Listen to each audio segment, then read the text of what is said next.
हाँ तो भाइयों, गुड इवनिंग।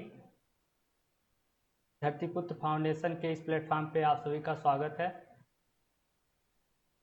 हम लोग ये प्रयास किए हैं कि आर्थिक रूप से कमज़ोर जो असमर्थ हैं बड़े बड़े संस्थानों में जाकर शिक्षा ग्रहण करने में, उनके लिए निःशुल्क शिक्षा व्यवस्था की गई है, जो ऑनलाइन के माध्यम से घर घर पहुंचाई जा रही है धरतीपुत्र फाउंडेशन की तरफ से। इसी मुहिम को सफल बनाने के लिए मैं श्यामकुमार यादव, जैसा कि मेरा नाम यहाँ लिखा है SKR यादव, लेकर आया हूँ आप लोगों के लिए बायोलॉजी। इस मुहिम के तहत हम लोगों का ये प्रयास है कि गरीब, जो आर्थिक रूप से कमज़ोर हैं, गरीब हैं, उनके घर से भी डॉक्टर, इंजीनियर, पढ़ा लिखा निकले। बस इसी प्रयास से हम सब लगे हैं, सारे के सारे लोग मेहनत कर रहे हैं। आप लोग इसका लाभ उठाइए और धरतीपुत्र फाउंडेशन का जो चैनल है उसे सब्सक्राइब करिए और अपने सगे संबंधियों को इसकी जानकारी दीजिए, इसके बारे में जानकारी दीजिए, निःशुल्क शिक्षा व्यवस्था के बारे में। ठीक है, तो फिर शुरू करते हैं हम लोग। जैसा कि थंबनेल में दिख रहा है, हम लोग पढ़ेंगे बायोलॉजी। क्या पढ़ेंगे भाई? बायोलॉजी। बायोलॉजी का ये मैं यूनिट बायोलॉजी 11th का चैप्टर लेकर मैं आया हूँ, जिस चैप्टर का नाम है cell the unit of life. ये 3rd यूनिट का चैप्टर है, chapter number 8, chapter number 8, Hindi में कहे तो 8। ठीक है, हम जितने भी चैप्टर पढ़ाएंगे, NCERT की लाइन बाय लाइन पढ़ाई जाएगी। क्या समझे आप? NCERT की लाइन बाय लाइन पढ़ाई जाएगी। NCERT की एक एक लाइन को हम लोग एक लाइन का हम लोग पोस्टमार्टम करेंगे। क्या समझे? एक एक लाइन का हम लोग पोस्टमार्टम करेंगे NCERT के। ठीक है, तो चलिए देखते हैं आगे क्या है।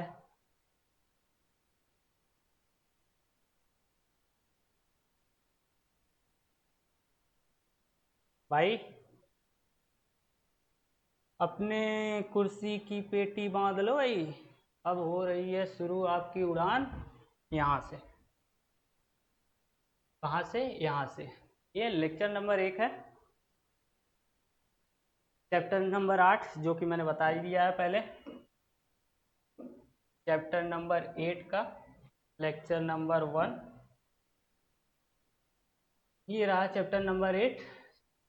नाम है चैप्टर का cell the unit of life. Cell the unit of life. आज हम पढ़ेंगे क्या क्या, ये देख लेते हैं। देखो बेटा, जीवन में जो है ना, लक्ष्य निर्धारित होना चाहिए।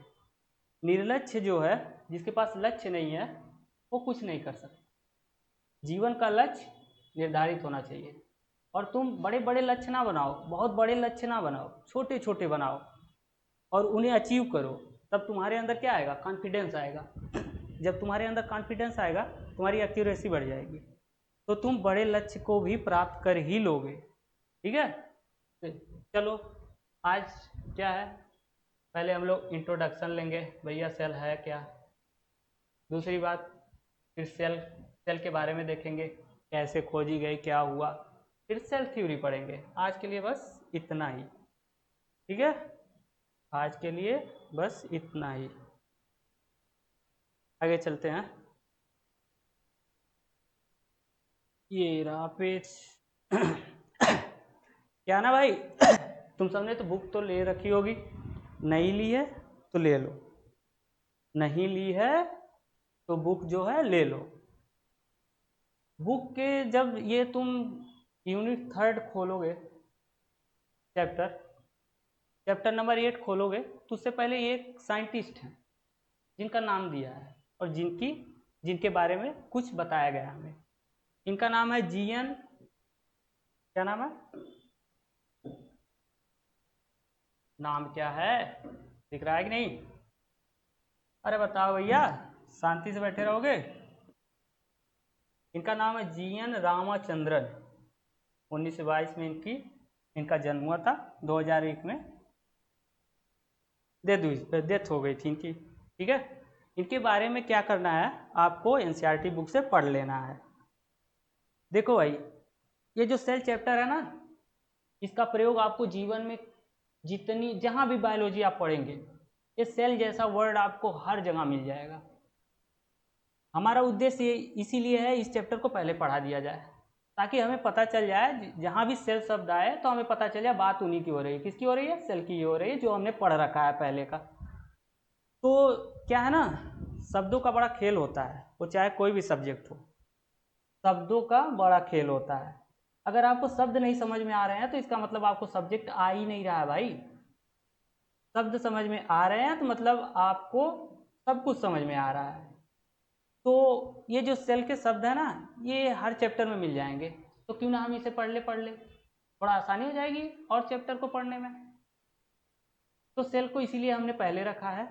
हम लोग सेल का स्ट्रक्चर पढ़ेंगे, सेल में क्या क्या हो रहा है, सेल डिवीजन पढ़ेंगे, बायोमॉलिक्यूल पढ़ लेंगे, जिसका प्रयोग पूरी बायोलॉजी में होना है। तब हमारी जो स्टडी है थोड़ा आसान हो जाएगी। ठीक है, इसी उद्देश्य से आए हैं। आप इनके बारे में पूरा अच्छी तरह से पढ़ लीजिएगा, क्वेश्चन आते हैं।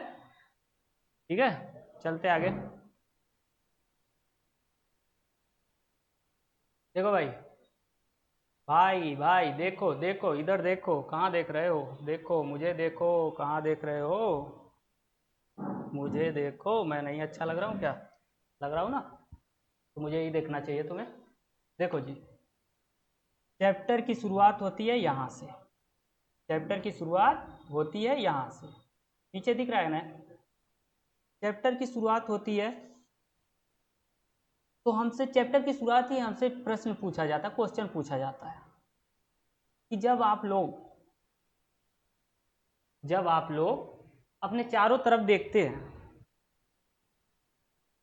तो आपको दो ही चीज दिखाई देते होंगे। पहली चीज लिविंग, दूसरी चीज नॉन लिविंग।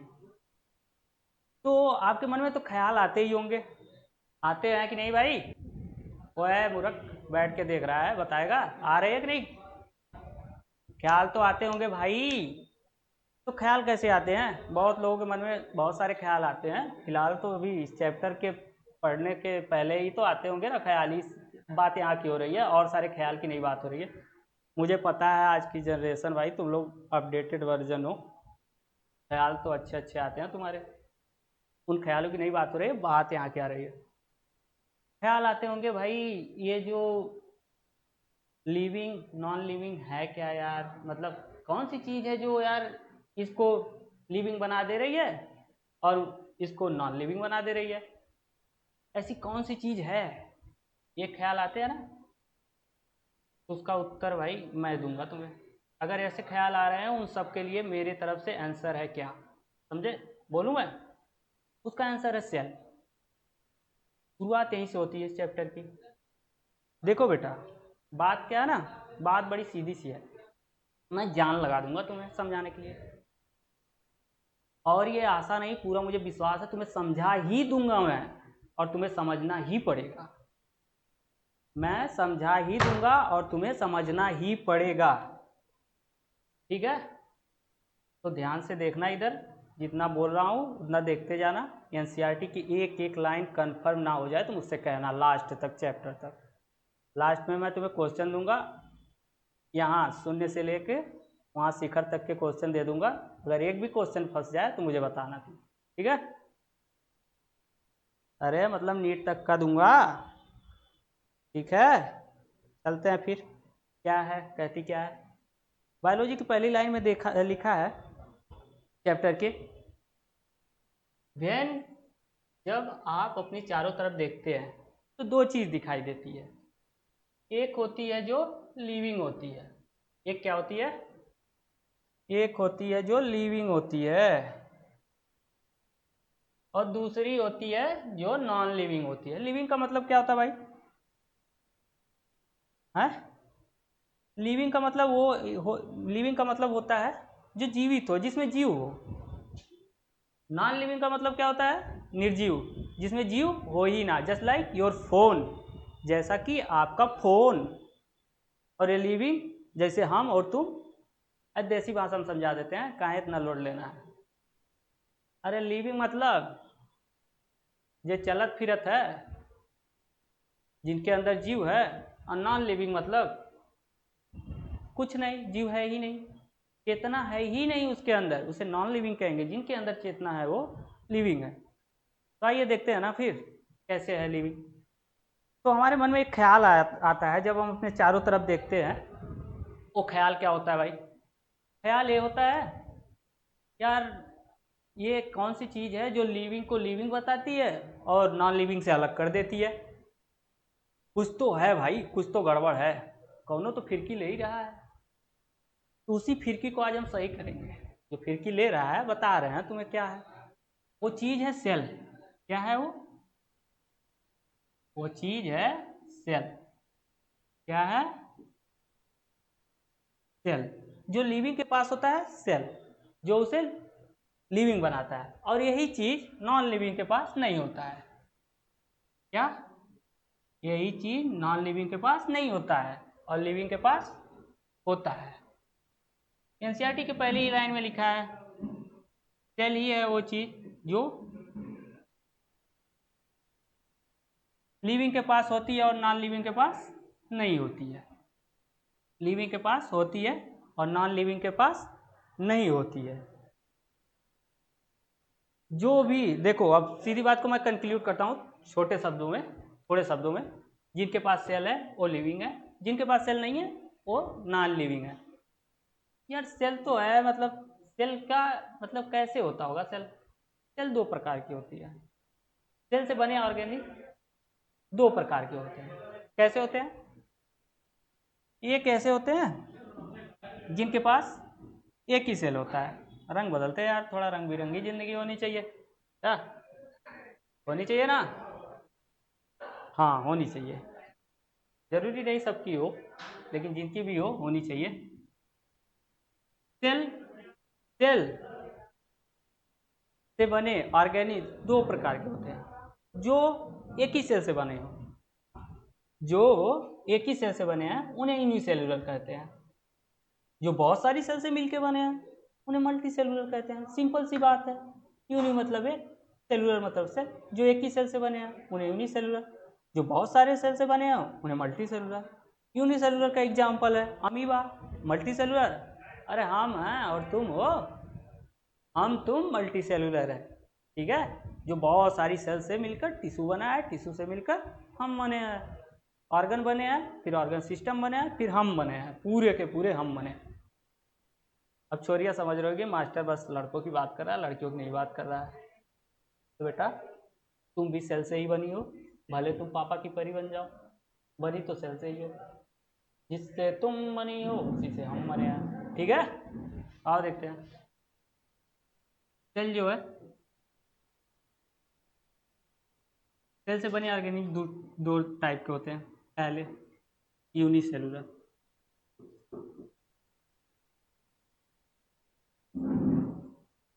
यूनिसेलुलर ये क्या होता है?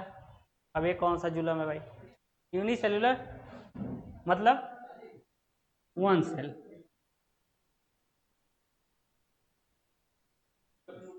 ये ऐसी चीज जो यूनिसेलुलर मतलब एक ही सेल सारे काम पर, लाइफ के सारे प्रोसेस परफॉर्म करती है, उन्हें यूनिसेल करके दे हैं। इसके एग्जांपल है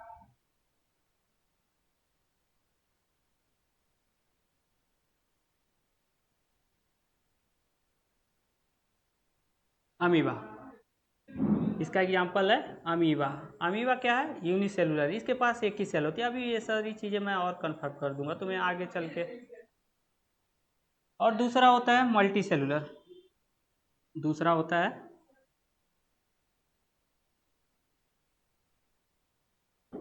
मल्टी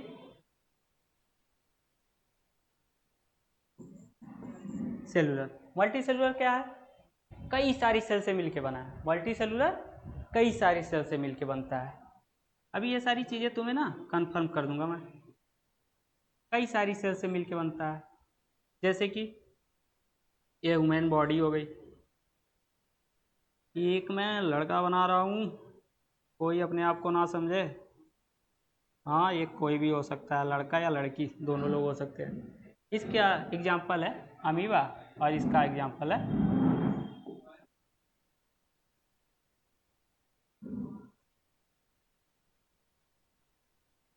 वुमेन। ठीक है, आ गया समझ में? लिविंग और नॉन लिविंग क्या है, मैं एक बार सारी चीज़ें कंक्लूड करता हूँ, एक जगह करता हूँ, एक स्टेज पे करता हूँ। देखो क्या है, जब अपनी एनसीईआरटी कहती है, जब अपने आप चारों तरफ देखते हैं दो चीज़ें दिखाई देती है, एक लिविंग दूसरी नॉन लिविंग। एनसीईआरटी ने लिखा है इन एनीमेट, इसका मतलब होता है निर्जीव, नॉन लिविंग, इसका मतलब नॉन लिविंग होता है, ये वर्ड लिखा है एनसीईआरटी ने। तो कहती है एनसीईआरटी वो कौन सी चीज़ है जो लिविंग को नॉन लिविंग से अलग करती है, तो वो चीज़ है, मैंने बता दिया तुम्हें, वो चीज़ है सेल, जो लिविंग को नॉन लिविंग से अलग करती है, जो लिविंग के पास होती है नॉन लिविंग के पास नहीं होती है, लिविंग के पास होती है नॉन लिविंग के पास नहीं होती है। चलो फिर आगे देखते हैं, आगे क्या कहती है। हाँ, आगे क्या कहती हो?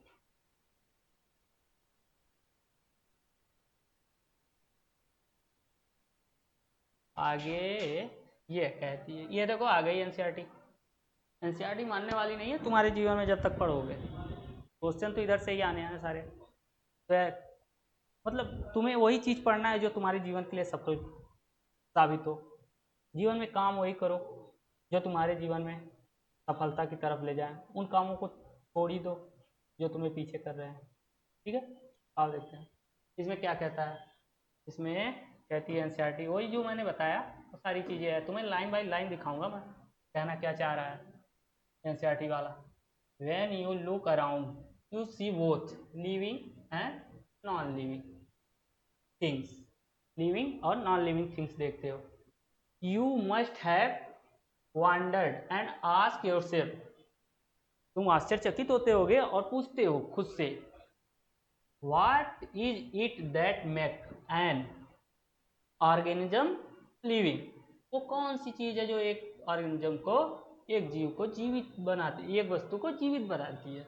और what is that an inanimate thing does not have which a living thing has, मतलब वो कौन सी चीज़ है जो लिविंग के पास है और नॉन लिविंग के पास नहीं है, जो उसे लिविंग से नॉन लिविंग से अलग करता है।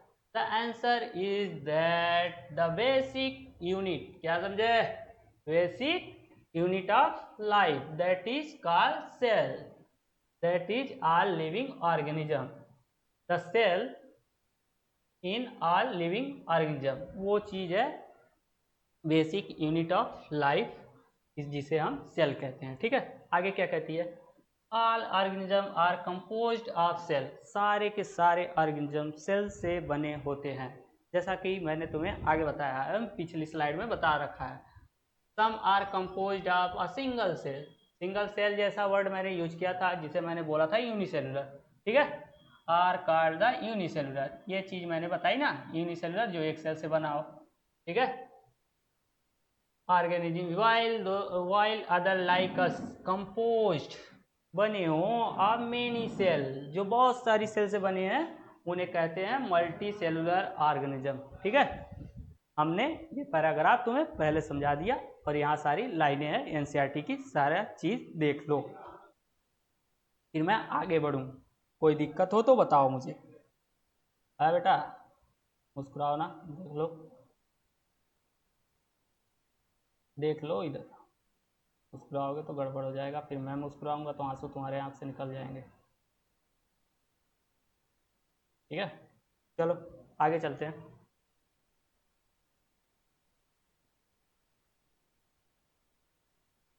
फिर दूसरा पैराग्राफ शुरू होता होगा एनसीईआरटी का, फिर आ गया ये दूसरी चीज, व्हाट इज सेल।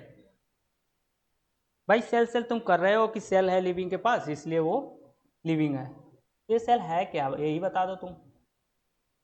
कहे नहीं बताएंगे, आए ही हैं बताने के लिए, तो बता देते हैं। चलो देख लो क्या है, इधर देखो, पता है तुम्हें सेल जो है ना लैटिन वर्ड है, सेल जो है सेलुला, एक मिनट, ऐसे नहीं जाने देंगे तुम्हें बिना पढ़ाए हम भाई, पढ़ना तो पड़ेगा मित्र, कोई मित्र, पढ़ना तो पड़ेगा। चलो ठीक है, हाँ तो ठीक है, ये क्यों आ गया, अरे चलो ना, अरे हट जा भाई, अरे यार,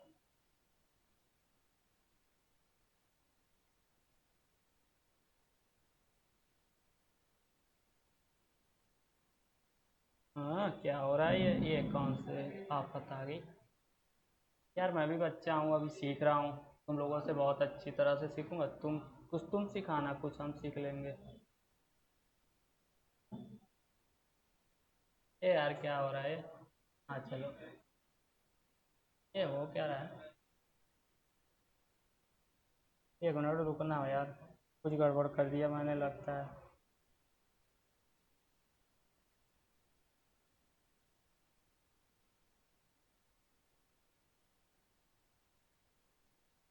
ये क्या हो रहा है,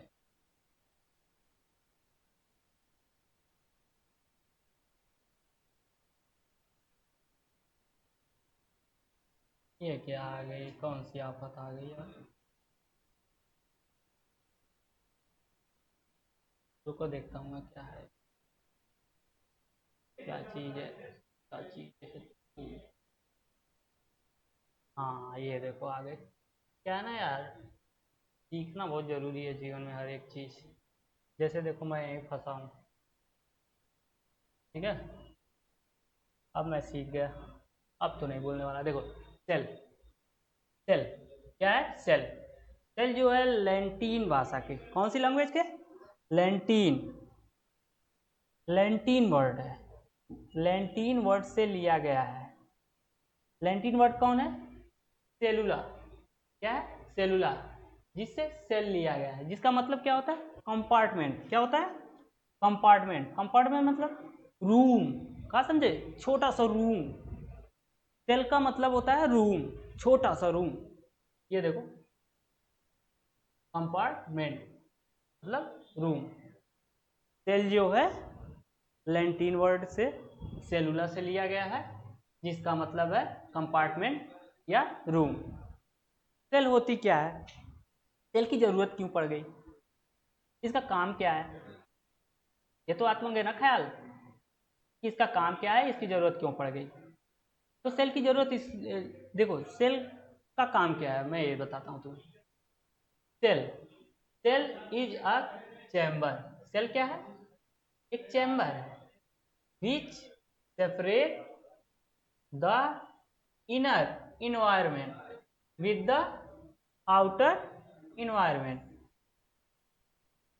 सेल एक चैम्बर है जो अंदर के माहौल को, देखो हम लोग देसी आदमी है ना, अपने जीवन से सारी चीज़ें रिलेट करके अगर समझेंगे तो आसान हो जाएगी, क्या क्या समझे, सारी चीज़ें अपने जीवन से रिलेट करके समझेंगे तो आसान हो जाएगी, तो हम लोग गांव के हैं भाई, और गांव की भाषा हमें बहुत अच्छी तरह से आती है समझ, तो हम लोग गांव की ही भाषा में समझेंगे, तो आओ, मैं भी हूँ गांव का ही छोरा हूँ यार, समझा दूंगा तुम्हें मैं, मेरी भी जिद है तुम्हें समझाऊंगा, एक बात पता है तुम्हें, मैं हूँ बड़ा जिद्दी यार, जब तक तुम नहीं समझोगे ना तब तक मैं समझाऊंगा, और तुम्हें तब तब तक मैं बोलता रहूँगा जब तक तुम कह नहीं दोगे कि बस कर भाई, आगे समझ में मुझे, ये मेरी जिद है, तुम्हारी जिद क्या है मुझे नहीं पता, जाननी भी नहीं मुझे तुम्हारी जिद, तो देखो ये समझते हैं, ये है क्या, चैम्बर, तुम्हें पता है, मैं तुम्हें देसी भाषा में समझाता हूँ, तुम गांव में रहते होगे, रहते हो ना गांव में, तो गांव में तुम्हारा एक घर होगा, तुम्हारे घर में बहुत सारे रूम होंगे, तो जो पूरा घर है ना,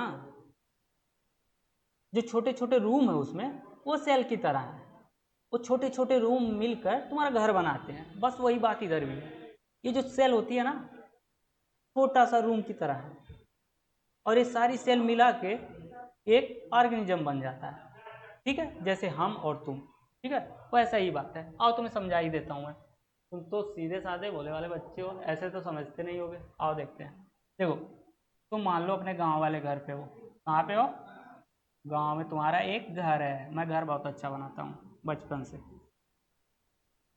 मैं बचपन से घर बहुत अच्छा बनाता हूँ, तुम पता नहीं बनाते हो कि नहीं, तुम बड़े लोग। ये रहा घर, ये रहा घर। घर का हम ऊपरी व्यू देखते हैं। कौन सा व्यू? ऊपरी व्यू। ऊपरी व्यू का मतलब समझते हो? ऊपर से देखते हैं, ऐसे। कोई चीज़ होती है ना, ऐसे करके देखते हो, ऐसे देखते हो। तो ऊपर से देख के कहते हो इस घर की एरिया ये रही, इस घर की क्या रही है, ये रही एरिया। कलर चेंज कर लेते हैं तुम्हारे लिए, तुम्हारे लिए तो सब कुछ कर रहे हैं ना। ये देखो,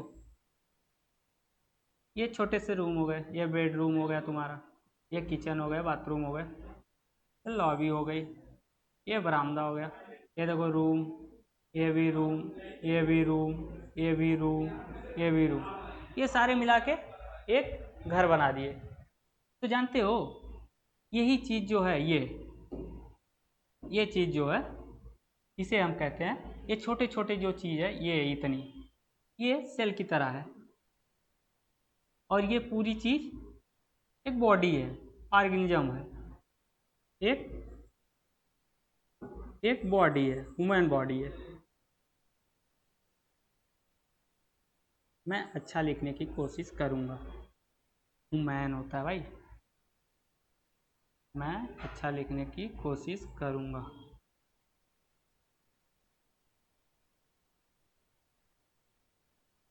ठीक है, ह्यूमन बॉडी हो गई। समझ में आ गया सेल क्या है? सेल क्या है, कैसे है, समझ में आ गया? हाँ, ये चलो तुम्हें बता देता हूँ ऐसे। सेल एक चैम्बर है जो बाहर के माहौल को अंदर के माहौल से अलग करता है। सेल क्या है? एक चैम्बर है जो बाहर के माहौल को अंदर के माहौल से अलग करता है। सेल वर्ड, सेलुला, सेल जो है सेलुला वर्ड से लिया गया है, जिसका मतलब होता है कंपार्टमेंट और रूम। ये वर्ड कहाँ से लिया गया है? ये है लैंटीन, यहाँ लिख देता हूँ।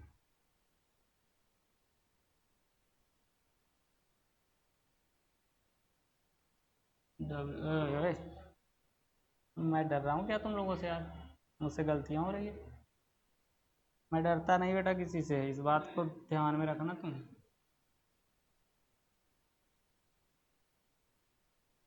मैं उनसे भी नहीं डर रहा जिससे मुझे डरना चाहिए, ठीक है? मैं सिर्फ अपने लोगों से डरता हूँ, गैरों से नहीं, ठीक है? ये लैंटीन वर्ड है सेलुला, ये लिया गया है। समझ गया सेल का मतलब? जो बाहर के इन्वायरमेंट को अंदर के इन्वायरमेंट से अलग करता है। हम चलते हैं आगे। आगे क्या कहती है? बहुत इंटरेस्टिंग चैप्टर है यार, पढ़ोगे मजा आएगा यार। सेल, ये देखो अभी तुम्हें बताया ना, बाहर के इन्वायरमेंट से अंदर के इन्वायरमेंट को अलग करता है, उसे सेल कहते हैं। सेल की, तो फिर तुम्हें समझ में आता होगा ये बाहर अंदर क्या किया है मास्टर यार, कुछ बताओ ना, कुछ बताओ ना। क्यों नहीं बताऊंगा यार, इसीलिए तो यहाँ पे खड़ा हूँ मैं, बताने के लिए ही खड़ा हूँ। ये है सेल, ये क्या है? ये है सेल तुम्हारी और हमारी, हम सबकी।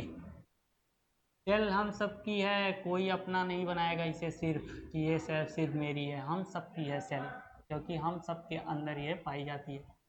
इसमें इनर साइड में क्या होता है, इसमें आउटर साइड में क्या होता है? सेल के इनर साइड में क्या होता है, सेल के आउटर साइड में क्या होता है? आओ देखो, मैं इधर बताता हूँ, उसको वो सब छोड़ो, वो सब छोड़ो, मैं तुम्हें इधर बताता हूँ, ठीक है? मान लो, मानते बहुत हो तुम लोग सबकी बातें, इसी में तो गड़बड़ हो जाती है। तुम किसी की ना मानो बुरी बातें, सिर्फ और सिर्फ अच्छी बातें सबकी मानो। जमाना बड़ा खराब है बाबू, सबकी बातें मानोगे? अरे यार, दो सेल मुझे बनानी है ना, थोड़ा छोटा बनाऊंगा। अच्छा चलो अभी बना देता हूँ, अभी बाद में तुम्हें बता दूंगा। ये रही, ये रही मेरी सेल और तुम्हारी सेल, हम सबकी सेल। ये रही हम सबकी सेल, हम सबकी सेल। सेल को, सेल के इनर इन्वायरमेंट को आउटर इन्वायरमेंट से जो अलग करता है उसे मेम्ब्रेन कहते हैं। क्या कहते हैं? सेल के इनर, ये है इनर साइड, ये क्या है? Inner,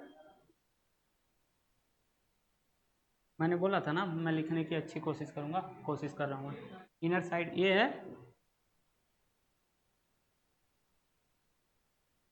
outer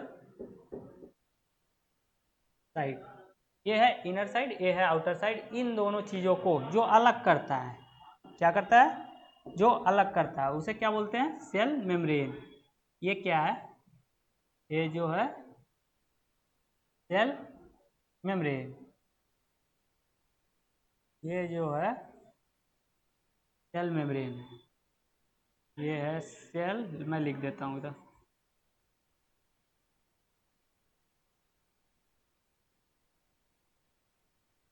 hydrophobic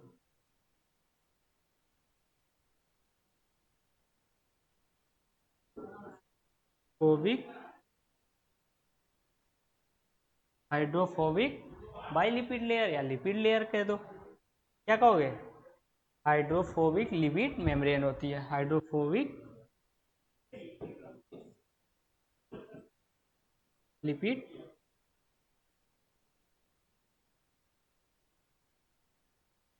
membrane. जो इनर की अंदर के माहौल को बाहर के माहौल से अलग करता है उसे हाइड्रोफोबिक लिपिड मेम्ब्रेन कहते हैं। अगर ये प्लांट सेल होगी तो इसमें सेल वाल पाएंगे जो डेड मटेरियल से बने होंगे, वो चीज़ अभी तुम्हें बता देता हूँ मैं, ठीक है। ये अंदर होता क्या होगा, अंदर क्या होता होगा, बाहर क्या होता होगा। अंदर बेटा होती है रिएक्शन, अंदर क्या चलती है, रिएक्शन। यहाँ पर देखो लिखा है इनर साइड में होता है रिएक्शन। कौन सी रिएक्शन,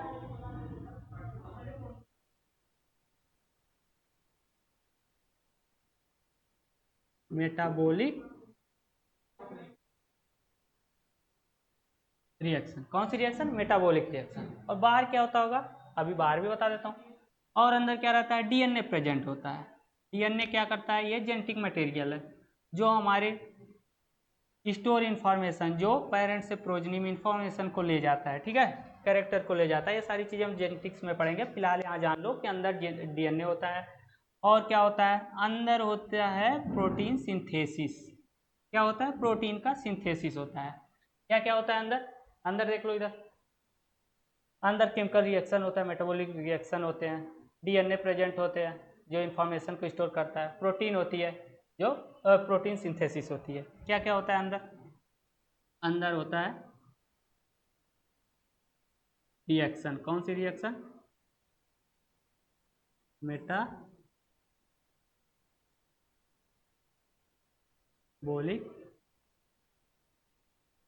रिएक्शन, मेटाबॉलिक रिएक्शन होता है। और अंदर क्या है, अंदर जेनेटिक मटेरियल होता है। और क्या होता है अंदर, अंदर अंदर अंदर और क्या होता है, इधर से मैं 3 ले गया, यू, ये होती है प्रोटीन सिंथेसिस।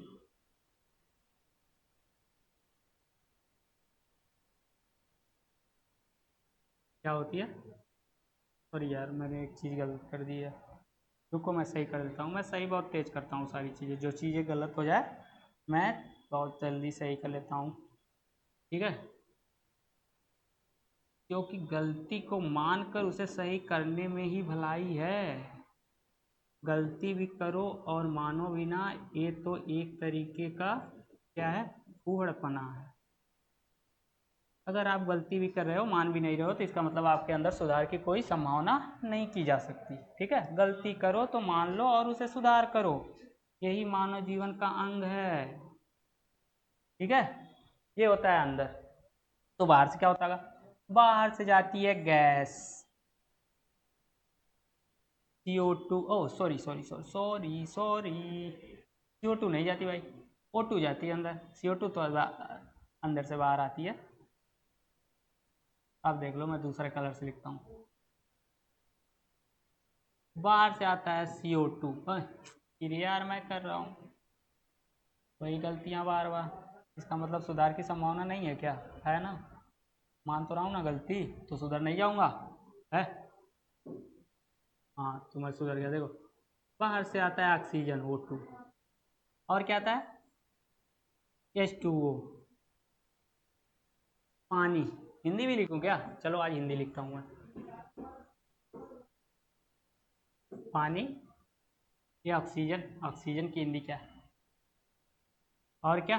अंदर से जाता है बाहर वेस्ट, अंदर से बाहर वेस्ट जाता है, ठीक है, अंदर से बाहर वेस्ट जाता है, अंदर फूड भी आते हैं, मतलब इस मेम्ब्रेन के अक्रॉस लेन देन होता रहता है। क्या होता रहता है? लेन देन होता रहता है, ठीक है। ये है तुम्हारे सेल के अंदर का माहौल, बाहर का माहौल। बाहर से कुछ चीज़ें अंदर जाती है, अंदर से कुछ चीज़ें बाहर आती है, जो एक मेम्ब्रेन पाई जाती है, और प्लांट सेल में सेल वॉल भी पाई जाती है, जो अंदर के माहौल को बाहर के माहौल से अलग करता है। बस यही बातें लिखी है एनसीईआरटी में, लिखी है। शायद ये चीज़ें नहीं लिखी होगी, लेकिन फिर भी समझो बात यही है, ठीक है। आगे चलते हैं। डेफिनेशन देखो, तुम लोगों को ख्याल में आ रहा है मास्टर कब से चिल्लाया सेल सेल, और सेल के बारे में बताओगे, इसकी कोई डेफिनेशन ऑफिनेशन दोगे कि बस बकते रहोगे, वैसे बक रहे हो तब से सेल सेल किए हो हैं? क्या होता है सेल?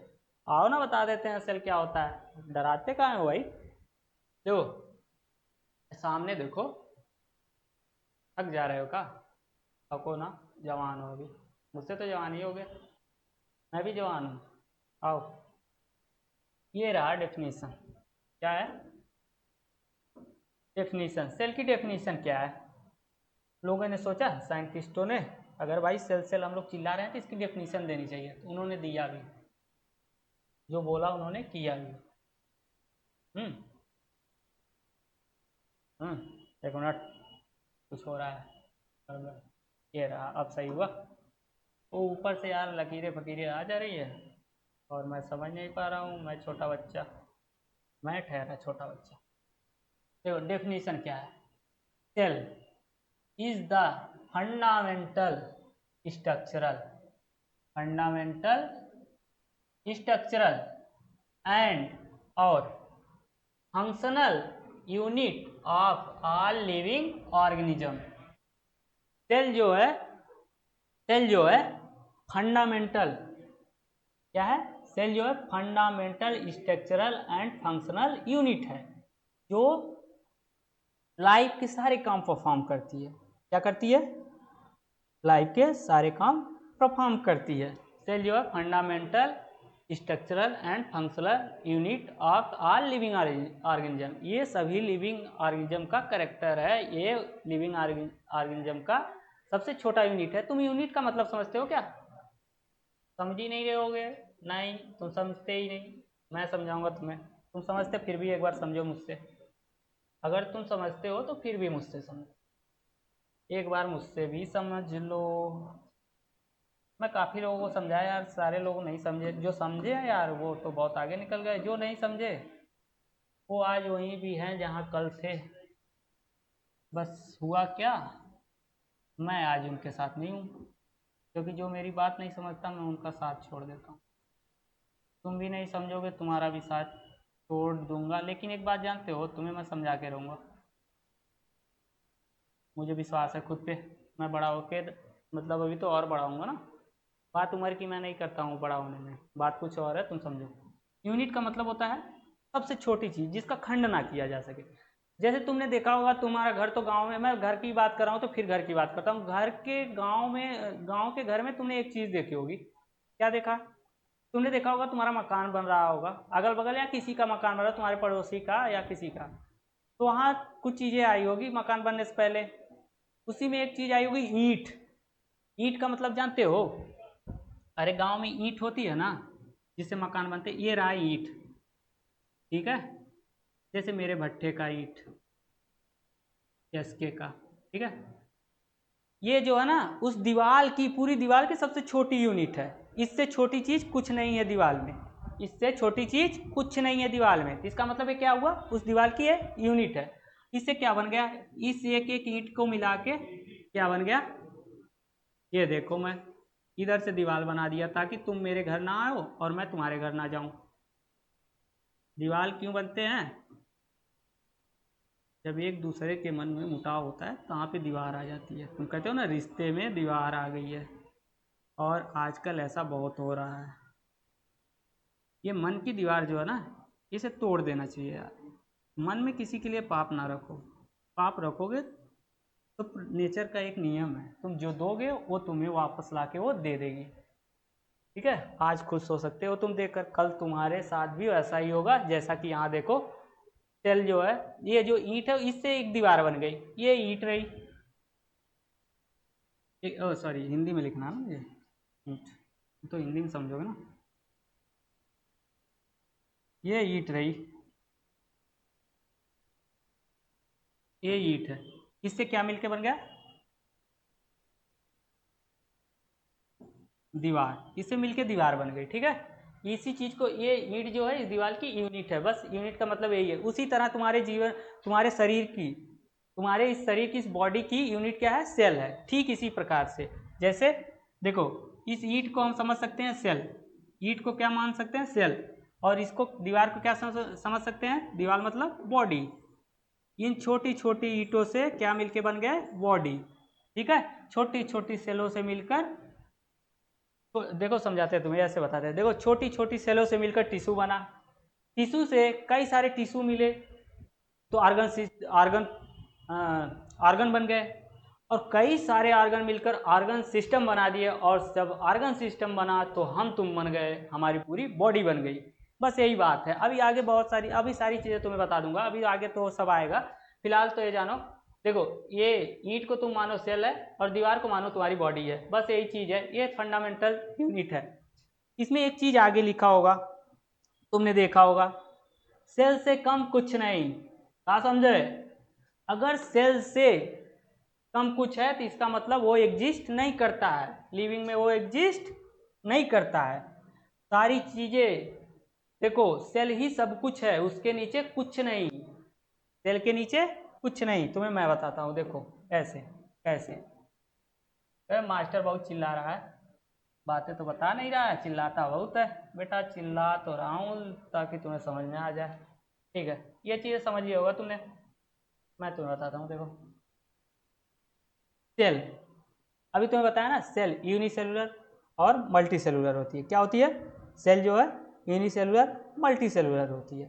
तो मैं एक सेल को तुम्हें समझाता हूँ कैसे ये फंडामेंटल यूनिट है।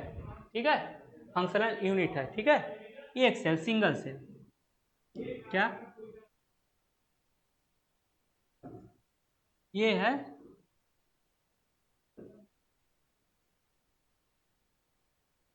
सिंगल सेल, सिंगल सेल, एक सेल। ठीक है, ये रही एक सेल, ये रहा उसका, नहीं ये तो रहने ही दो, फिलहाल ये तो रहने ही दो। ये रही एक सेल,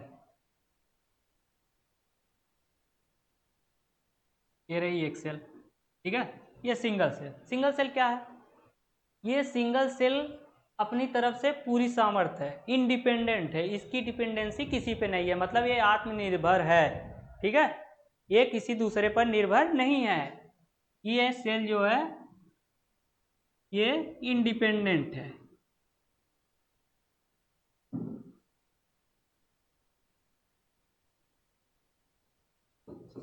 इंडिपेंडेंट है, क्या है? इंडिपेंडेंट है, ये किसी पे डिपेंड नहीं करती है, मतलब इसका एग्जिस्टेंस जो है ना इंडिपेंडेंट है, ये किसी पर निर्भर नहीं करती है। एग्जिस्टेंस, इंडिपेंडेंट एग्जिस्टेंस है। यूनिसेलुलर, सिंगल सेल, कौन? यूनिसेलुलर,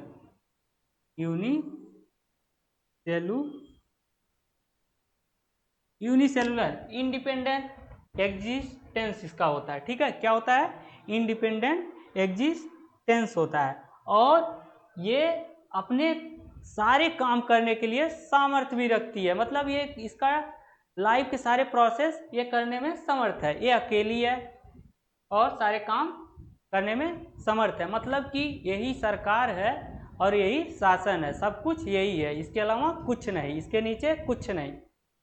ठीक है, समझ में आ रही है मेरी भाषा? समझो, तुम लोगों को तो सरकार और ये सारी चीजें बहुत समझ में आती होगी।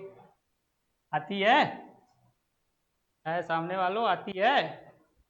मैं पड़ोसी से नहीं पूछ रहा हूँ, तुम्ही से पूछ रहा हूँ।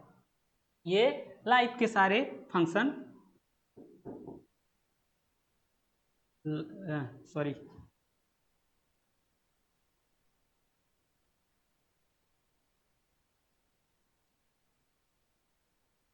ये ऑल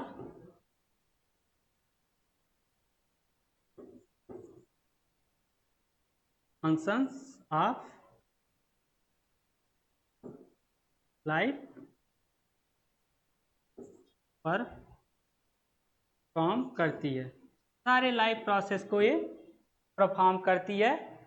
एनसीईआरटी में यही लिखा है। यूनिसेलुलर जो होते हैं, यूनिसेल मतलब एक सिंगल सेल जो होती है वो इंडिपेंडेंट होती है, किसी पे नहीं निर्भर करती है, और लाइफ के सारे प्रोसेस इंडिपेंडेंटली करती है, मतलब पूर्ण करती है। ठीक है, सारे फंक्शन परफॉर्म करती है। ठीक है, आगे क्या है, आगे जानते हो यूनिसेलुलर होते कौन है, तुम्हें बताऊँ मैं। यूनिसेलुलर अभी तो ये मैं क्लासिफिकेशन आगे पढ़ाऊंगा, फिलहाल तो ये जानो यूनिसेलुलर मतलब प्रोटिस्टा और मोनेरा भी हो सकता है। सॉरी सॉरी सॉरी, यूनिसेलुलर मतलब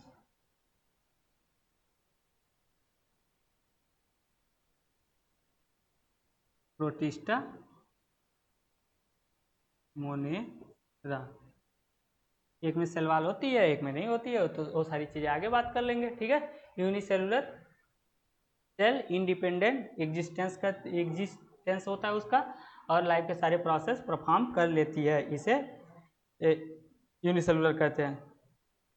और तुम्हें पता है एनसीईआरटी में अगली लाइन लिखी है कि सेल से कुछ भी कम, लेस देन मतलब सेल से कुछ भी कम एग्जिस्ट नहीं करेगा। जैसे कि ये सेल है, ये सेल तो एग्जिस्ट करती है, लेकिन ये माइटोकॉन्ड्रिया के लिए एग्जिस्ट नहीं कर सकती, ये डिपेंडेंट है, ये किसी में पाई जाती है। मतलब सेल से नीचे कुछ भी नहीं, सेल के ऊपर सब कुछ, सेल बेस पार्ट है। ठीक है, सेल बेस पार्ट है, इससे नीचे कुछ भी एग्जिस्ट नहीं करता है। ठीक है, बस देखते हैं आगे, फिर आगे समझ में, नोट करना हो कर लो,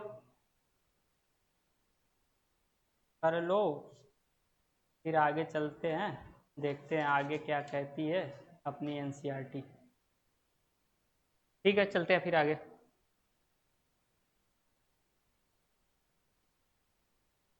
ये देखो फिर आगे क्या है, बात तो बहुत सेल सेल हो गई। तुम लोग सोच रहे हो तुम मास्टर तुमने बताया नहीं यार कि सेल को पहली बार किसने देखा उखा होगा।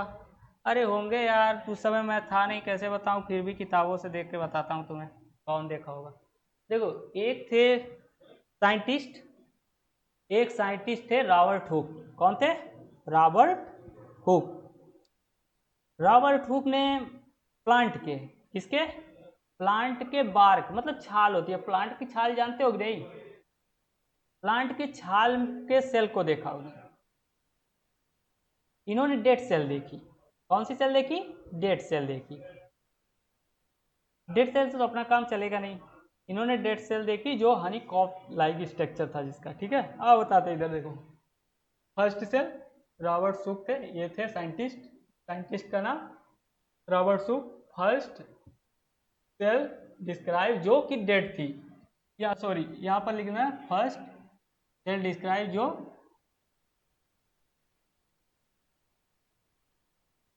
डेड थी। देखो क्या किया इन्होंने, ये मान लो एक प्लांट है,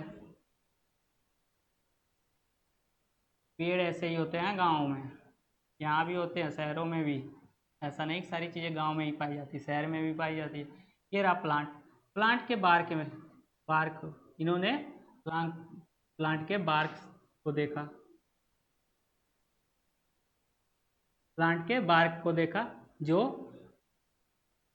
सेल थी, प्लांट के बार्क के सेल को देखा जो क्या थी? डेड थी, मतलब मरी हुई। क्या है? मरी हुई। यार तब ये हम लोग सोचे यार तुम तो बता रहे हो सेल सेल कर रहे हो, लेकिन यार कुछ ऐसा बताओ, ये तो तुम मरी हुई चीज ला दी हमारे सामने, और हम लिविंग चाहते हैं देखना, तो क्यों नहीं हम लोग लिविंग की तरफ जाएं? हाँ, तो एक साइंटिस्ट और हुए। कौन हुआ? एक साइंटिस्ट और हुए। तुम्हें लगता होगा कि जीवन में जो काम मैं नहीं कर पाया वो कोई नहीं कर पाएगा। नहीं बेटा, ऐसी बात नहीं है। जीवन में हर काम संभव है। तुम नहीं तो कोई और करेगा, लेकिन होगा काम जरूर। क्या समझे? काम होगा जरूर, तुम नहीं तो कोई और करेगा। अगर तुम्हें लगता है कि नहीं सिर्फ मैं ही करूँगा, मैं नहीं तो कोई नहीं, तो तुम गलत हो। ठीक है। फिर आए एवी लुवेनहॉक। कौन है? एवी लुवेनहॉक। इन्होंने क्या किया? इन्होंने फर्स्ट लिविंग सेल को देखा।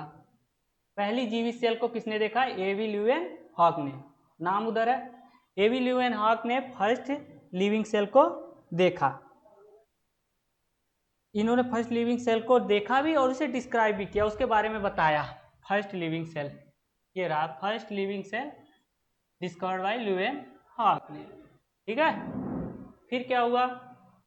एक रॉबर्ट ब्राउन थे जिन्होंने न्यूक्लियस की खोज की। किसकी खोज की? न्यूक्लियस की खोज की 1831 में। किसमें? रॉबर्ट ब्राउन ने 1831 में न्यूक्लियस की खोज की है। क्या है ना बेटा, ये सारे साइंटिस्ट के नाम जो है ना आप लोग लिख लो। ये चीज तो एनसीईआरटी में नहीं होगी, ये रॉबर्ट सुक। देखो इस तरह चीजें वो जरूर बताई जाएगी जो तुम्हारे एग्जाम में आएंगे, और एनसीईआरटी तो पूरी बताई जाएगी, लेकिन जो तुम्हारे काम की चीजें हैं इस तरह तुम्हारे एग्जाम में आ गए, फिर वही कहोगे यार मास्टर तो बहुत गलत पढ़ाया यार, जो चीज एग्जाम में आया वो पढ़ाया नहीं। इसीलिए मैं इस तरह चीज तुम्हें लिखवा ही दूंगा, और तुम लिख भी लेना, क्योंकि कहीं ना कहीं तुम्हारे काम की चीज है वो। ठीक है। कोई भी बिना काम की चीजें मैं नहीं बताऊंगा। ठीक है। चलो देखो, रॉबर्ट ब्राउन ने किया, रॉबर्ट सुक ने डेड सेल की खोज की, और एवी लुवेनहॉक ने लिविंग सेल जीवित। इन्होंने कैसे ऐसे ही लिखते ना, जीवित सेल की डिस्कवरी की, और रॉबर्ट ब्राउन ने न्यूक्लियस के 1831 में खोज की।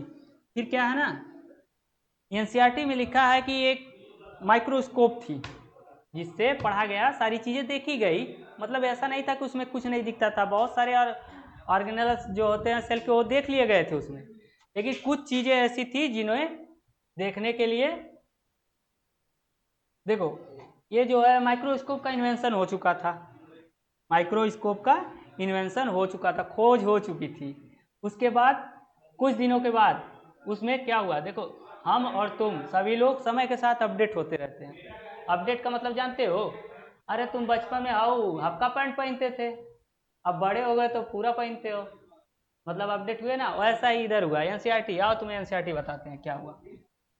एनसीईआरटी में कौन सी घटना हुई तुम्हें इधर बताऊंगा मैं, इधर बताऊंगा, इधर ये जो जगह है इधर। चलो ध्यान दो इधर।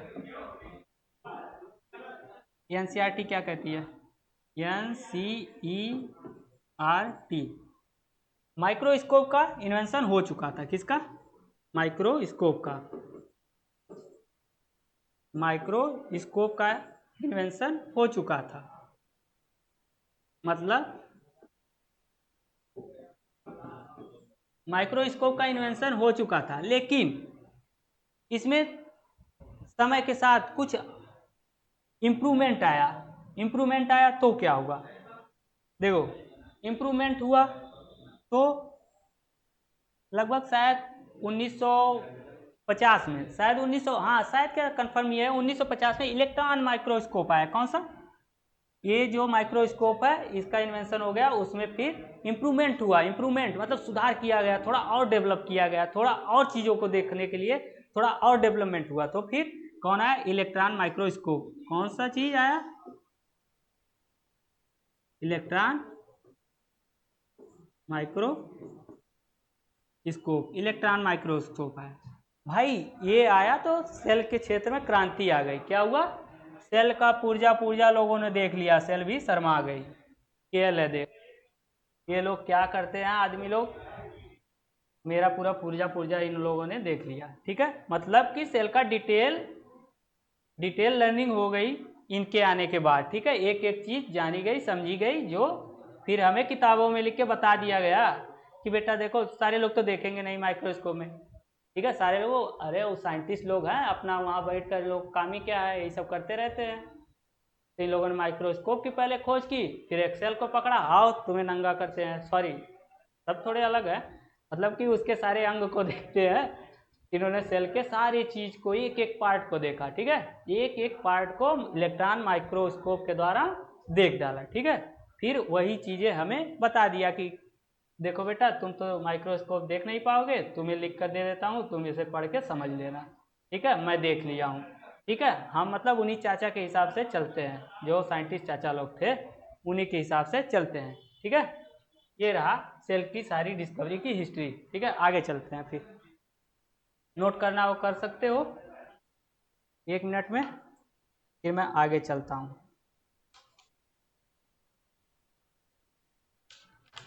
अगर आप नोट करना चाहते हैं तो कर सकते हैं, फिर मैं आगे चलूँगा, ठीक है। कर लिया होगा, मैं चलता हूँ आगे। ये देखो एनसीईआरटी आ गई, और मैं एनसीईआरटी जल्दी से पढ़ के तुम्हें बता देता हूँ, ठीक है। देखो क्या है,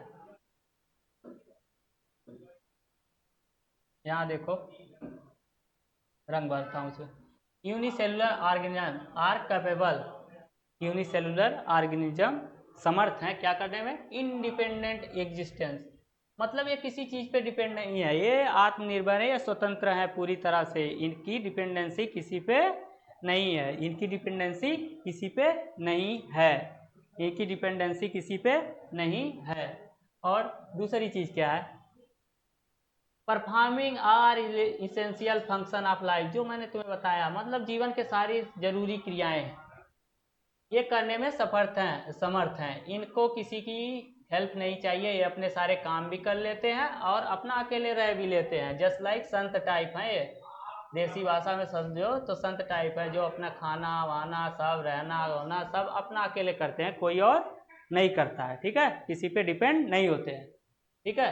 anything less than a complete structure of the cell does not ensure the independent living. तुम्हें पता है धरती पे यही एक चीज है जिनसे नीचे अकेले कोई लिविंग रूप में एग्जिस्ट नहीं कर सकता, मतलब यही है वो आखिरी छोर जहाँ के आगे कुछ नहीं, ठीक है, इससे कुछ भी कम एग्जिस्ट नहीं करता है, ठीक है, इससे कुछ भी कम, सेल से कुछ भी कम एग्जिस्ट नहीं करता है, ठीक है। आगे चलते हैं फिर।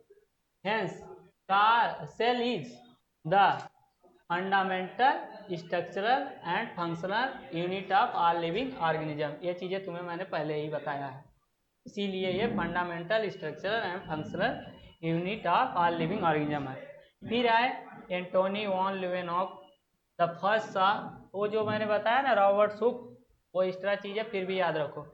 First saw the described a living cell, Roberts Brown later बाद में discover the nucleus and invention of the microscope, microscope के खोज हो जाने के बाद इसमें इम्प्रूवमेंट हुआ, इट्स इम्प्रूवमेंट लीडिंग, कुछ इम्प्रूवमेंट हुए, फिर बना इलेक्ट्रॉन माइक्रोस्कोप आया, सन ईयर था कितना 1950 में, हाँ 1950 में आया, फिर reveal all the structural detail of the cell, cell के स्ट्रक्चर का डिटेल रूप से अध्ययन इलेक्ट्रॉन माइक्रोस्कोप के आने के बाद कर लिया गया। चलो आगे,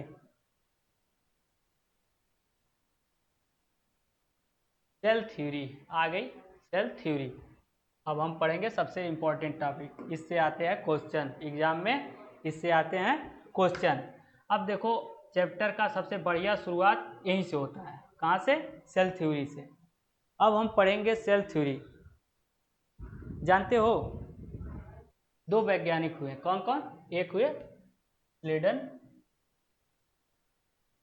दूसरे हुए स्वान, एक हुए स्लेडन और दूसरे हुए स्वान, दो वैज्ञानिक हुए, एक स्लीडन और एक स्वान।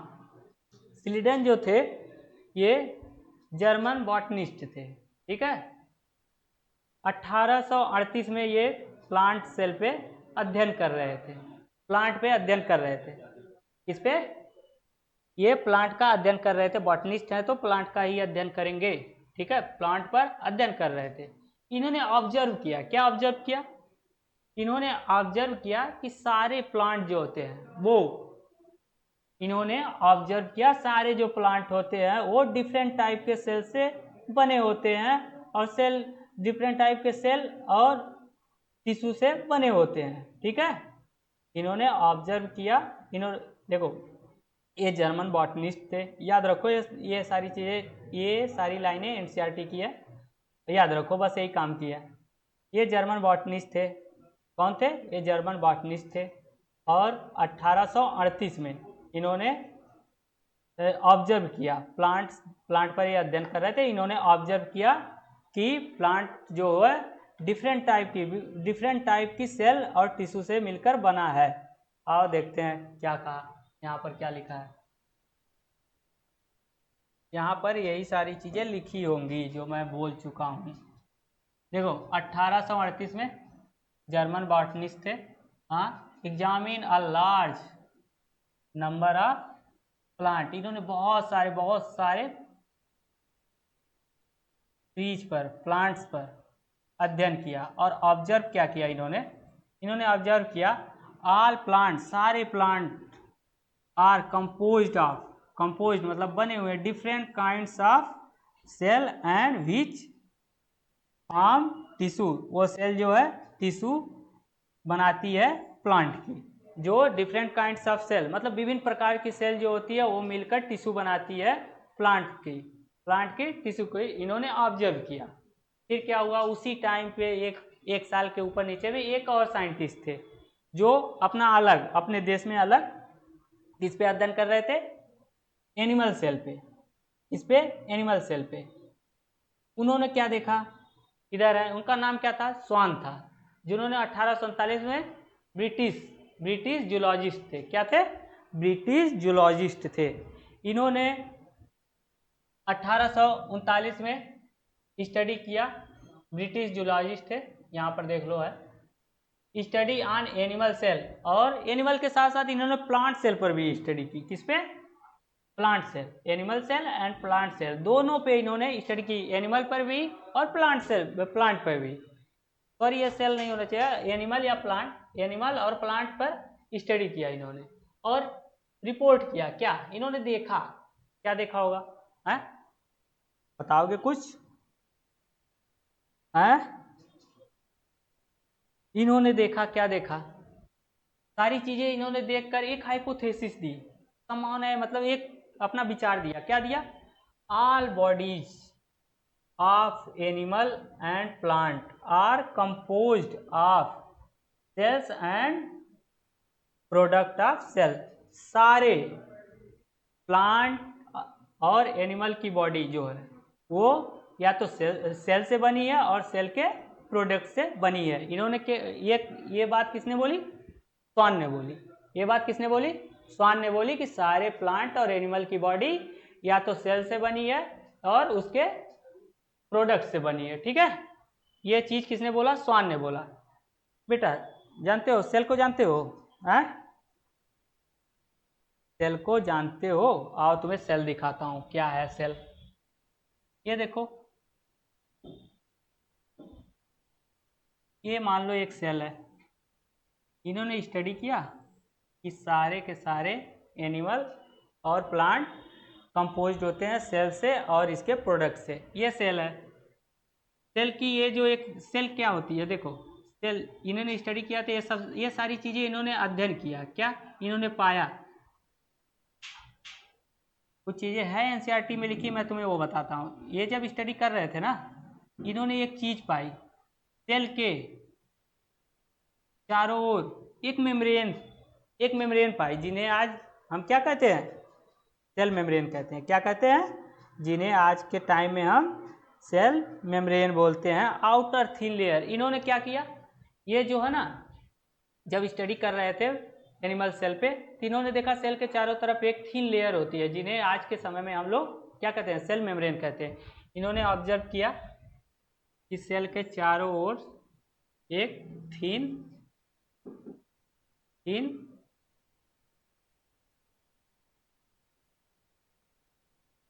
मेम्ब्रेन होती है, थिन मेम्ब्रेन होती है, जिन्हें आज हम क्या जानते हैं?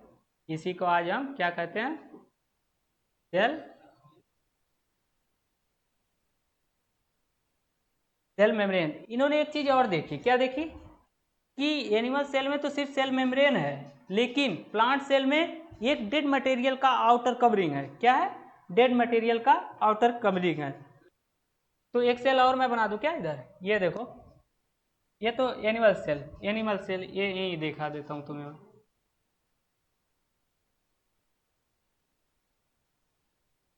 एनिमल सेल में आउटर थिन मेम्ब्रेन पाई जाती है, आउटर थिन मेम्ब्रेन पाई जाती है, जिन्हें आप सेल मेम्ब्रेन आज के दिन में कहते हैं, आज के दिनों में इन्हें बोलते हैं। इन्होंने प्लांट सेल में देखा, सपोज दैट ये आधा आधा हो गई इधर, और इन्होंने प्लांट सेल में क्या देखा,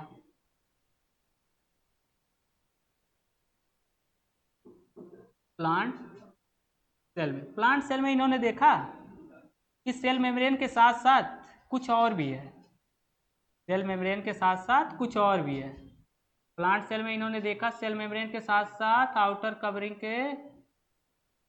कवरिंग में कुछ और है जो डेड मटेरियल से बनी है। ठीक है, ये सारी चीज़ें हम आगे पढ़ेंगे और डिटेल में, फिलहाल तो समझो जो इन्होंने देखा, जिन्हें हम आज क्या कहते हैं, सेल वॉल। क्या बोलते हैं? Cell wall. ये सारी चीज़ें एनसीईआरटी में लिखी है। क्या है? एनसीईआरटी की, तुम लोग तो जान ही रहे हो, मैं एनसीईआरटी की लाइन बाई लाइन पढ़ा रहा हूँ, ये सारी चीज़ें एनसीईआरटी में है। ठीक है, इन्होंने सेल, एनिमल सेल, और देखो फिर से बना देता हूँ, सारी चीज़ कंक्लूड करता हूँ, एक जगह करता हूँ, ध्यान से सुनो। अरे सुन ले ध्यान से इधर, ये देखो, ये दो साइंटिस्ट हुए, एक स्लेडन हुए, एक स्वान हुए। स्लेडन ने 1838 में जर्मन 1838 में जर्मन बॉटनिस्ट थे, इन्होंने प्लांट सेल का अध्ययन किया और इन्होंने बताया कि प्लांट जो है डिफरेंट काइंड्स ऑफ सेल के बने होते हैं, मतलब कई प्रकार की सेल से बने होते हैं, और कई प्रकार की सेलों से बने टिश्यू से बने होते हैं। इन्होंने, ये कौन बोला? स्लेडन ने बोला। फिर आए स्वान 1839 में, इन्होंने क्या किया, इन्होंने एनिमल और प्लांट दोनों पर स्टडी किया। इन्होंने प्रपोज किया, इन्होंने बताया, इन्होंने ऑब्जर्व किया कि प्लांट सेल के आउटर साइड में एक मेम्ब्रेन पाई जाती है, जिसे आज के दिनों में हम क्या कहते हैं, सेल मेम्ब्रेन, और सॉरी एनिमल सेल में ये पाई जाती है। और प्लांट सेल में इन्होंने देखा कि प्लांट सेल के आउटर साइड में सेल मेम्ब्रेन के साथ साथ एक और कवरिंग पाई जाती है, जिसे क्या कहते हैं, सेल वॉल, जो डेड मटेरियल से बनी होती है। तो ये इनकी हाइपोथेसिस है और ये इनका ऑब्जर्वेशन है। ये इनकी हाइपोथेसिस रही इधर स्वान की, और ये रही स्लेडन की। स्लेडन और स्वान ने क्या देखा, ये सारी चीज़ें हो गई। अब आगे चलते हैं। फिर जानते हो क्या हुआ, इन दोनों ने अपने विचारों को मिलाकर एक थ्योरी को फॉर्मुलेट किया। क्या किया? थ्योरी को फॉर्मुलेट किया। स्लेडन और स्वान ने मिलकर एक थ्योरी को फॉर्मुलेट किया, और उस थ्योरी के अनुसार इन्होंने क्या बोला, थ्योरी के अनुसार इन्होंने क्या बोला, आओ देखते हैं बोला क्या इन्होंने। स्लेडन और स्वान, आओ देखते हैं क्या बोला भाई ने। ये चच्चा लोग बहुत कुछ बोल के चले गए, अब हम सुन रहे हैं इनकी बातें किताबों में। ठीक है, हम इनकी बातों को किताबों में सुन रहे हैं, जो इन्होंने कह दिया है पहले का।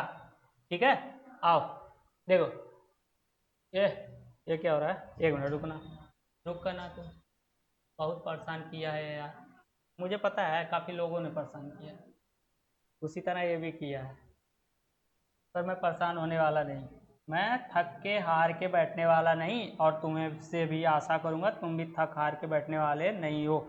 बेटा जानते हो, जीवन में कुछ टाइम ऐसे होते हैं जो संघर्षों के होते हैं, उसे कभी नहीं भागना चाहिए। जो भाग गया वो बहुत पीछे चला गया, जो लड़ा है वही आगे बढ़ा है, जो डर गया सो, अरे पुरानी कहावत है, जो डर गया सो मर गया, जो लड़ेगा वो आगे बढ़ेगा। बस यही चीज़ है जीवन में, आराम एक समय के बाद ही करो, जब तुम सफल हो जाओ आराम ही आराम है। अगर तुम अभी संघर्ष में हो तो संघर्ष तुम्हें करना ही पड़ेगा, क्योंकि तुम्हारे हिस्से का काम तुम ही करोगे, कोई दूसरा आके तुम्हारा काम नहीं करेगा। ठीक है, अगर तुमसे कोई बोलता है कि तेरा काम मैं कर दूंगा, तो समझ लो तुम्हें धोखा दे रहा है, और धोखा बहुत बुरी चीज़ होती है। कोई अपना दे तो और बुरी चीज़ होती है, बहुत बुरा लगता है। ठीक है, धोखा किसी को ना दो, अपने कैरेक्टर को ऊंचा रखो, अपने विचार को ऊंचा रखो। ठीक है, चलो आगे देखो। स्लीडन और स्वान दोनों ने मिलकर एक थ्योरी को फॉर्मुलेट किया और उन्होंने बोला, क्या बोला? ऑल, सभी living organism are made up of cell and its product. इन दोनों ने वो अपना अलग स्टडी किए, ये अपना अलग स्टडी किए, दोनों लोग के विचारों को कंक्लूड करके यही बात आई सामने कि सारे लिविंग ऑर्गेनिज्म जो हैं वो बने हुए हैं सेल से और इसके प्रोडक्ट से। ठीक है, इसका फिर जानते हो क्या हुआ? लोगों ने कहा आप तो सेल सेल चिल्ला रहे हो महाशय, दोनों लोग सेल सेल चिल्ला रहे हो, लेकिन बताओगे सेल आई कहाँ से है? अरे भाई तुम सेल सेल बोल रहे हो कि सारे लिविंग जो है सेल से बने हैं, सेल से बने हैं, लेकिन तुम तो ये बता ही नहीं रहे हो सेल आई कहाँ से है। बस इनकी थ्योरी का ड्रॉबैक हो गया। क्या हुआ? इन्होंने ये नहीं बता पाया कि सेल कहाँ से आई है। इन्होंने क्या नहीं बताया कि ये सेल कहाँ से आई है। इन दोनों वैज्ञानिकों ने ये नहीं बता सका। ठीक है, इनका ड्रॉबैक रहा। ये फिर ड्रॉबैक कहा रहा, नहीं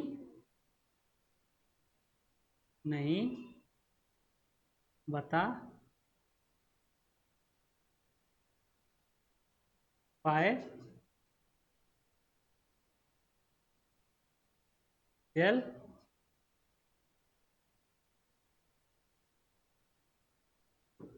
कहाँ ऐसा लिखा जाता ना, कहाँ से आई। ये सब लाइनें बेटा एनसीईआरटी के ध्यान में रखो। एनसीईआरटी में लिखा है इन्होंने ये नहीं बता पाया where are come cell, where are come from cell, cell कहाँ से है। ठीक है, ऐसा ही कुछ लिखा होगा। ठीक है, देख लेना। ये रहा।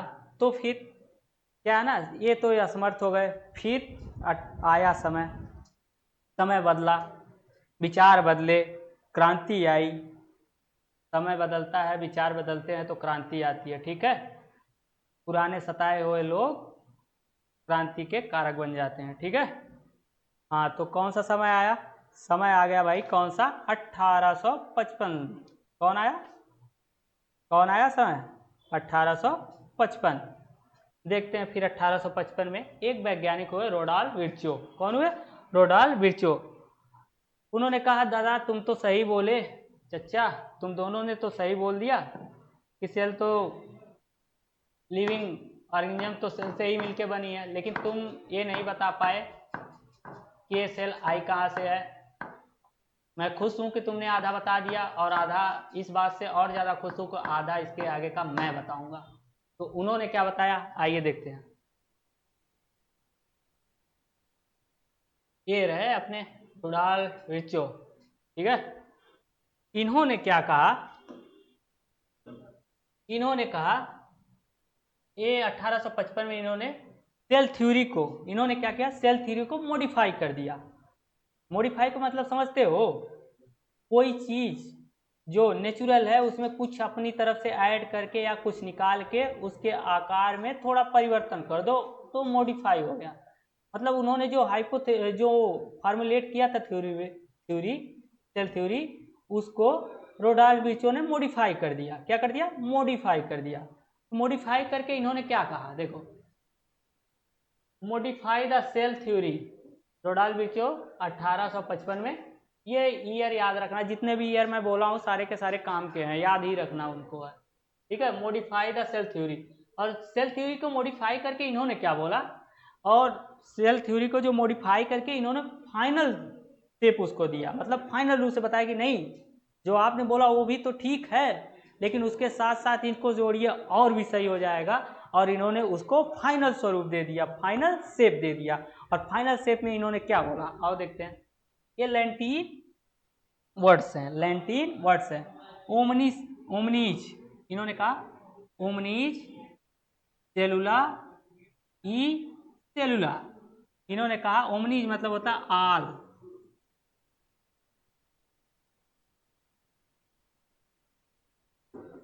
ऑर्गेनिज्म, सारे ऑर्गेनिज्म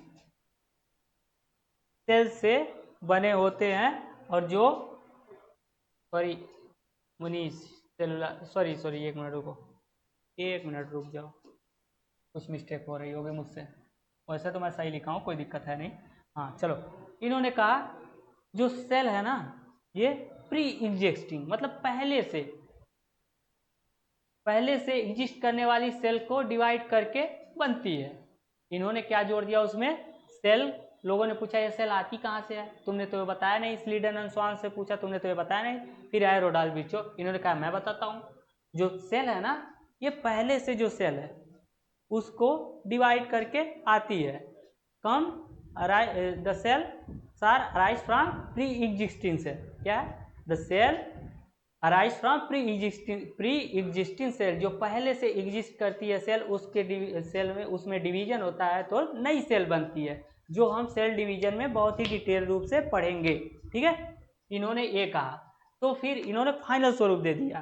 क्या दे दिया, फाइनल शेप दे दिया। अब हम फाइनल शेप देखते हैं सेल थ्योरी की क्या है। ठीक है, आओ फाइनल शेप देखते हैं। ये रहा फाइनल शेप सेल थ्योरी का, ये रहा फाइनल शेप। तो फाइनल शेप आज इस समय जो हम सेल थ्योरी बोलते हैं, ठीक है, ये याद रखना, ये बहुत इंपॉर्टेंट है, सारे एग्जाम में आ जाते हैं एज इट, मतलब ऐसे ही आ जाती हैं लाइनें, और कुछ इसमें इधर उधर कर देते हैं तो फिर कंफ्यूजन हो जाता है, तो फिर हम गलत कर देते हैं।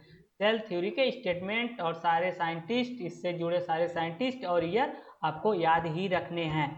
ठीक है, ठीक है, आगे देखते हैं। तो सेल थ्योरी फाइनल शेप क्या है, सेल थ्योरी का final shape, all living organism are composed of cell and products of cell। सारे लिविंग ऑर्गेनिज्म सेल से बने हैं और उसके प्रोडक्ट्स किससे बने हैं। ठीक है, और दूसरी लाइन जो रोडाल्ड विर्चो ने ऐड किया था, क्या, all cell arise from pre existing cell. सारे सेल पहले से एग्जिस्ट करने वाली सेल में डिवीजन से होती है। जैसे ये मान लो एक सेल है, ठीक है, ये क्या है, सेल प्री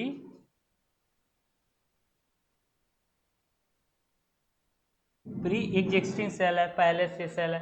इसमें क्या हो गया, डिवीजन। क्या हुआ इसमें हो गया डिवीजन, इसमें डिवीजन हुआ। तो डिवीजन के बाद क्या हुआ, डिवीजन के बाद क्या हुआ, डिवीजन के बाद नई सेल बन गई। क्या हुआ, डिवीजन के बाद नई सेल बनी। जो पुरानी सेल थी उसमें डिवीजन हुआ, उससे नई सेल बनी। इसे किसने बोला, रोडाल्ड विर्चो ने, और इसे किसने बोला था, स्लीडन एंड स्वान ने बोला। ये न्यू सेल, न्यू ठीक है, ये नई सेल बनी। तो नई सेल पहले से एग्जिस्ट करने वाली सेल से बनती है। ये किसने बताया हमें, रोडाल्ड विर्चो ने बताया, और इन्होंने फाइनल शेप दिया सेल थ्योरी को। ठीक है, समझ में आ गया पूरा सेल थ्योरी, आ ही गया होगा, आएगा क्यों नहीं, जो मैं बता रहा हूँ तो आएगा क्यों नहीं। अब ये देखो आ गई एनसीईआरटी तुम्हारे सामने। अब मैं एनसीईआरटी एक बार पढ़ के जल्दी से तुम्हें सुना देता हूँ। इन 1838 Matthias Sleeden, a German botanist, examined a large number of plant। किस पे, इन्होंने, ये भी आएगा क्वेश्चन, किसने एनिमल पे किया, किसने प्लांट पे किया, किसने दोनों पे किया। ये सारी चीजें ध्यान से पढ़ा करो थोड़ा। And observe that all plant are compose different kinds of cell which form the tissue of the plant. ठीक है, ये चीजें मैंने तुम्हें बताया पहले। अबाउट द सेम टाइम, ठीक इसी समय, ठीक है, एक और हुए, कौन महाशय हुए, स्वान ने क्या किया, सन 1830 में, ठीक है, मतलब 1839 में। ठीक है, अ जर्मन जूलॉजिस्ट, कौन है ये जर्मन जूलॉजिस्ट थे। इन्होंने क्या किया, studies different type of the animal, विभिन्न प्रकार के एनिमल पे इन्होंने स्टडी किया, और एनिमल सेल पे, एंड रिपोर्ट दैट सेल है आ थिन आउटर लेयर। मैंने बताया ना, इन्होंने रिपोर्ट किया मतलब देखा कि सेल के बाहरी आवरण में एक थीन लेयर पाई गई भी टुडे, जिसको हम आज जानते हैं, आज के समय में प्लाज्मा मेम्ब्रेन के नाम से जानते हैं। ठीक है, हाँ ये देखो, he also conclude based on this studies on plant tissue, इन्होंने प्लांट टिश्यू पे भी स्टडी किया और इन्होंने क्या पाया, that the presence of the cell wall की presence the unique character of the plant. देखो प्लांट सेल में सेल वॉल पाई जाती है जो उसका यूनिक कैरेक्टर है, मतलब वो सिर्फ प्लांट सेल में ही पाई जाती है और किसी में नहीं पाई जाती। यूनिक का मतलब यही है जो एक ही में पाई जाए और किसी में ना पाई जाए।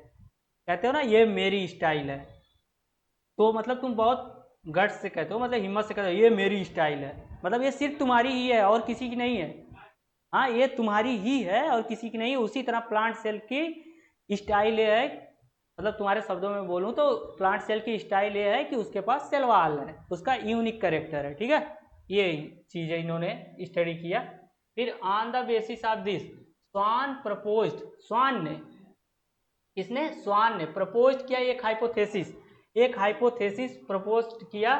क्या बोला उन्होंने, देखो यहाँ से देखो, रुको मैं कलर चेंज कर देता हूँ। उन्होंने क्या हाइपोथेसिस में बोला, the bodies of animal and plant are composed of cell and the products of cell. इन्होंने कंपोज किया सारे एनिमल और plant are composed of cell and its product. ठीक है, फिर आगे क्या हुआ, Schleiden and Schwann together formulate the cell theory, इन दोनों ने साथ में मिलके सेल थ्योरी को फॉर्म किया। ठीक है, this theory however did not explain as to how new cell were form. इन्होंने ये बताने में ये असमर्थ रहे कि नई सेल जो आ रही है वो कहाँ से आ रही है। तो फिर क्या हुआ, देखो तुम्हें मैंने बोला ना, जो काम तुम नहीं कर सकते तो कोई ना कोई करेगा। तुम ये मत सोचना कि जो काम मैं नहीं कर सका वो कोई नहीं करेगा, करेगा भाई। समझ में आया। अब ये जैसे कि तुम यही देख लो, धरतीपुत्र फाउंडेशन जो है, तुम्हें पता है धरतीपुत्र फाउंडेशन निःशुल्क शिक्षा दे रहा है। बहुत सारे लोग होंगे शुल्क लेते हैं और बहुत अच्छी मात्रा में लेते हैं। तो क्या तुमने कभी सोचा था कि ऐसा हो सकता है हमें निःशुल्क शिक्षा मिल जाए और अच्छी शिक्षा मिल जाए, हाँ, जो हम बड़े बड़े संस्थानों में, बड़े बड़े शहरों में, कोटा, कानपुर और शहरों में जाके ले रहे हैं, मिलेगी, पैसा दे के मिलेगी, वो हमें मुफ्त में मिल रही है। हाँ, ये संभव हुआ ना, किसी ने किया ना। हाँ, जिसने भी किया उसने तो किया ना, मतलब कोई नहीं कर सका तो कोई तो आया, क्रांति तो ला रहा है ना, कोशिश तो कर रहा है क्रांति लाने की शिक्षा के क्षेत्र में। अगर तुम्हें कोई चीज़, अच्छी चीज़ निःशुल्क दे रहा है तो ये जरूरी नहीं कि सबको तुमसे कुछ चाहिए ही। उसकी ख्वाहिश ये है कि जिस दिन मैं ये पढ़ा लूँगा, कोई बच्चा पढ़ के जब अपने झोपड़पट्टी से, गरीब का बच्चा ऐसे शर्ट करके निकलेगा और बोलेगा मैं डॉक्टर हूँ, तो पता है छाती चौड़ी हो जाएगी भाई, छाती चौड़ी हो जाएगी। बस इसी प्रयास में काम किया जा रहा है कि हर झोपड़पट्टी से जो भी बच्चा निकले वो बोले कि मैं धरतीपुत्र फाउंडेशन से पढ़ के डॉक्टर बना हूँ, इंजीनियर बना हूँ। बस इसी प्रयास में किया जा रहा है सारा काम। और इधर भी ऐसा ही हुआ, स्लीडन एंड स्वान ने एक्सप्लेन नहीं किया तो फिर एक वीर और पैदा हुआ। उस वीर का नाम क्या है, रोडाल्फ विर्चो। कौन है, रोडाल्फ विर्चो। रोडाल्फ विर्चो ने 1855 में, किसमें, 1855 में first time explain that the cell divide and new cell are form. Cell जो है डिवाइड करती है और नई सेल बनती है, जो तुम्हें पीछे मैंने बताया। ठीक है, फ्रॉम द प्री एग्जिस्टिंग, मतलब पहले से एग्जिस्ट करने वाली सेल। ये जो है देखो लैटिन वर्ड से, ये ओमनी, इन्होंने बोला था लैटिन भाषा में ओमनी सेलुला ई सेलुला। ठीक है, ठीक है, इसका मतलब यही होता है। ठीक है, ही मोडिफाइड द हाइपोथेसिस, और इन्होंने हाइपोथेसिस, जो स्वान ने हाइपोथेसिस दी थी उसको इन्होंने मॉडिफाई कर दिया।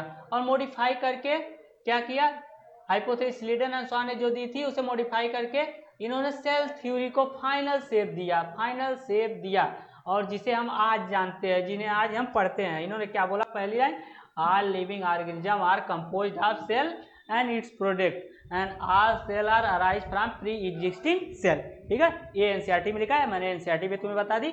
देखो बेटा क्या है ना, तुम्हें एक्स्ट्रा कुछ नहीं करना, तुम्हारा साथ साथ एनसीईआरटी की लाइन बाय लाइन चल रही है और सारी जरूरी चीजें तुम्हें क्लास में बोल ही दी जा रही है। ठीक है, आराम से ध्यान से इसे सुनो, इसे पढ़ो। एनसीईआरटी तुम्हारे साथ है हमेशा।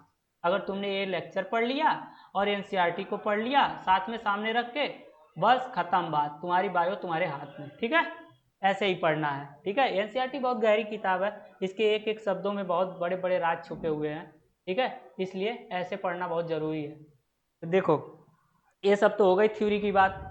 फिर बात आई सेल टाइप। सेल कितने टाइप की होती है? एक प्रोकैरियोटिक होती है सेल और एक यूकैरियोटिक होती है। क्या होती है? एक सेल प्रोकैरियोटिक होती है। सेल के दो टाइप है on the basis of nucleus. Nucleus के बेस पर सेल दो प्रकार की होती है, हिंदी में समझो। ठीक है, ये जो क्लासिफिकेशन किया गया है सेल का, इसको किसके बेस पे किया गया है? न्यूक्लियस के। किसके? रुको मैं लिख देता हूँ इधर।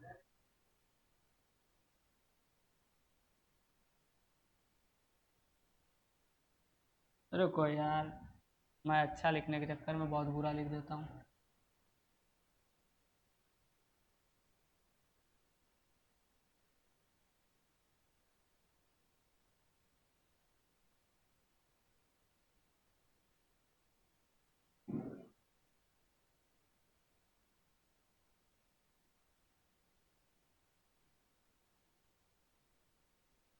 Presence, on the basis of presence and absence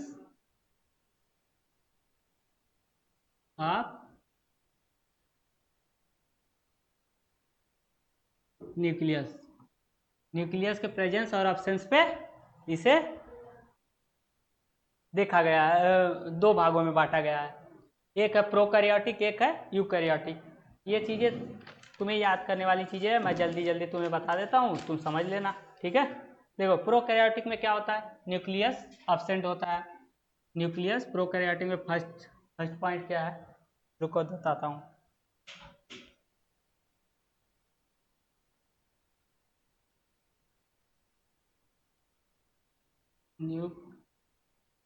nucleus absent होता है। क्या होता है? न्यूक्लियस absent होता है। और जेनेटिक मटेरियल डीएनए जो होता है साइटोप्लाज्म में पड़ा रहता है। डीएनए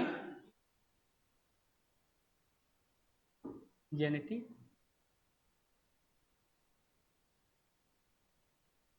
मटेरियल साइटोप्लाज्म में, थोड़ा मैं तेज लिख रहा हूँ, टाइम बहुत ज़्यादा हो रही है, क्लास बहुत लंबी हो जा रही है आज। साइटोप्लाज्म में पाया जाता है। जेनेटिक मटेरियल जो होता है साइटोप्लाज्म में होता है। दूसरी बात है क्या प्रोकैरियोटिक के बारे में? दूसरी बात क्या हो सकती है? हाँ, इसमें जो होता है membrane bound.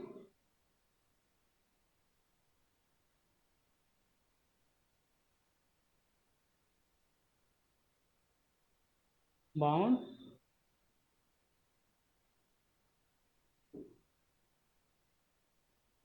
Membrane bound organelles absent होते हैं। ये absent ही लिखा है, ठीक है, माइनस करके एंटी लिखा है तो जो समझ जाना है, ये माइनस करके एंटी लिखा है तो absent है। ठीक है, डीएनए साइटोप्लाज्म में पाया जाता है। और इसी के अपोजिट यूकैरियोटिक सेल, जिसमें क्या होता है? न्यूक्लियस पाया जाता है। क्या पाया जाता है? न्यूक्लियस। इसी के अपोजिट होती है यूकैरियोटिक सेल, जिसमें न्यूक्लियस प्रेजेंट होता है।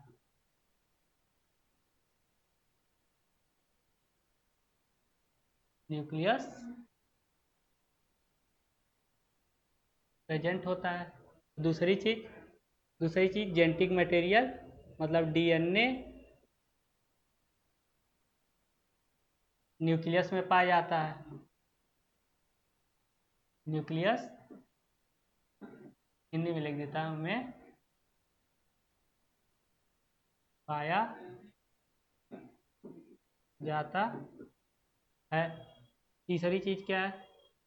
इसमें मेम्ब्रेन बाउंड ऑर्गेनेला, जैसे माइटोकॉन्ड्रिया हुआ, प्लास्टिड्स हुआ, ये सारे क्लोरोप्लास्ट हुआ, ये सारी चीज़ें इसमें पाई जाती है।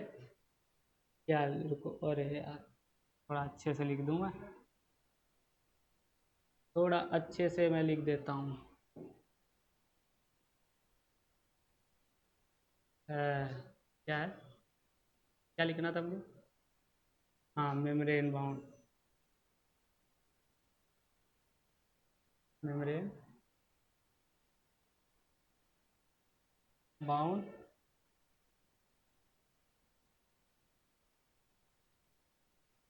जल्दी जल्दी लिख देता हूँ,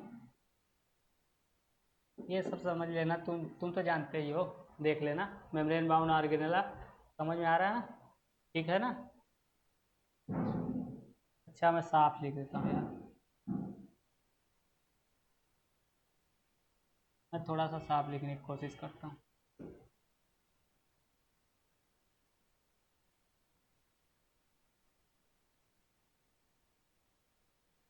membrane bound organelle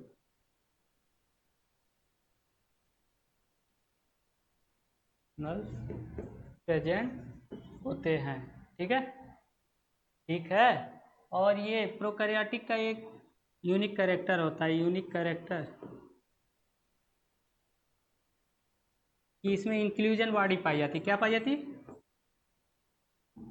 inclusion body present होती है, इसका ये यूनिक कैरेक्टर है, ठीक है। प्रोकैरियोटिक सेल का ये यूनिक कैरेक्टर, इससे इंक्लूजन बॉडी पाई जाती है। ये न्यूक्लियस के प्रेजेंट सब्सटेंस पर इन्हें दो भागों में सेल को बांटा गया, प्रोकैरियोटिक यूकैरियोटिक। इसका एग्जाम्पल है प्रोकैरियोटिक का, कौन है? मोनेरा, मोनेरा एग्जाम्पल मोनेरा है इसका, इसका एनिमल सेल,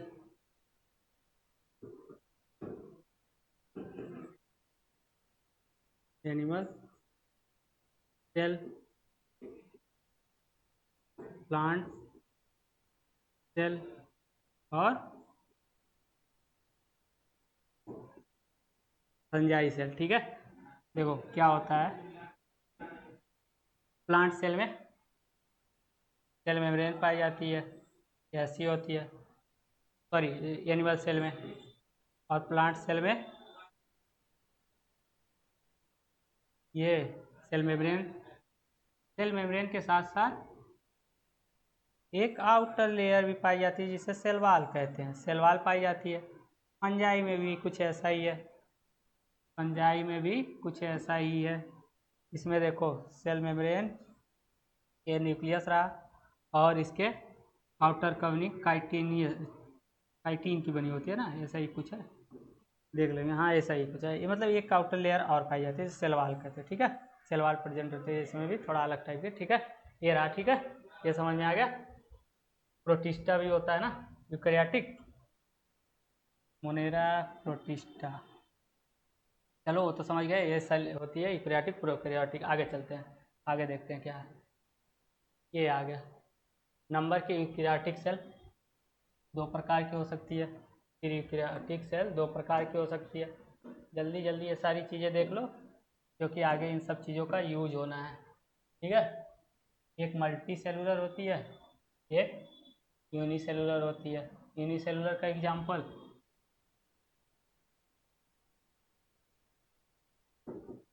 प्रोटिस्टा, जो हम बायोलॉजिकल क्लासिफिकेशन में पढ़ लेंगे, और इसके एग्जाम्पल है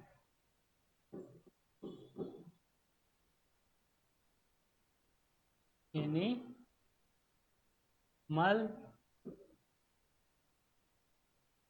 प्लांट,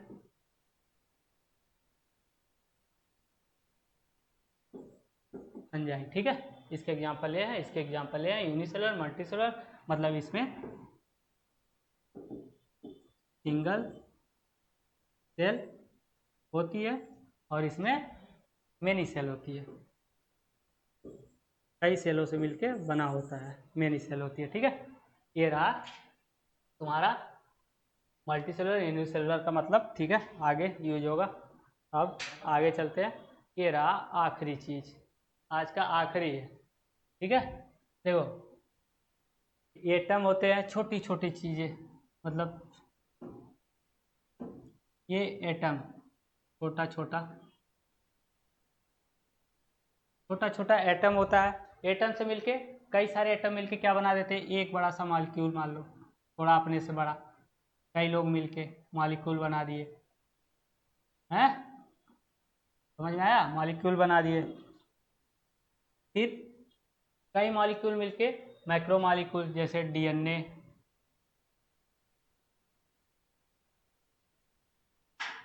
आरएनए, डीएनए बना दिए, आरएनए बना दिए।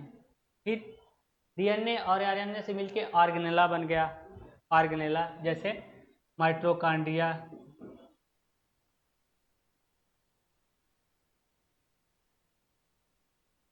माइटोकॉन्ड्रिया और बहुत सारे हैं, ईटीसी बहुत सारे हैं, अभी आगे पढ़ा दूंगा। सारे ऑर्गेनेला बन गए। इन ऑर्गेनेला से मिलके कई सारे ऑर्गेनेला मिलके सेल बना दिए, सेल। ठीक है, जैसे plant cell, plant, animal, animal, fungi, ये सारे मिलके सेल बना दिए। और ये सारे सेल जो होती हैं, सेल, कई सारी सेल मिलके क्या बना दी? टिश्यू बना दी। तो जैसे पैरेन्काइमा,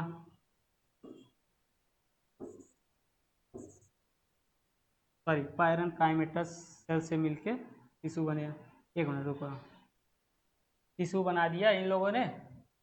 हाँ, इपिथेलियल टिश्यू जैसे तुम्हारे अंदर, तुम्हारे बॉडी के ऊपरी भाग में पाया जाता ना,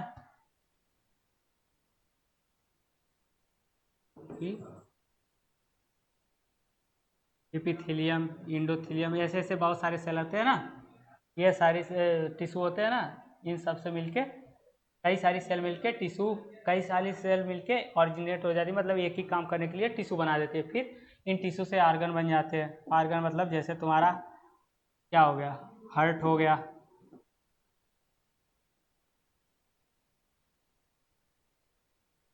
अरे भाई चलो, जैसे लीवर, हार्ट, किडनी, ये सारे ऑर्गन मिल गए।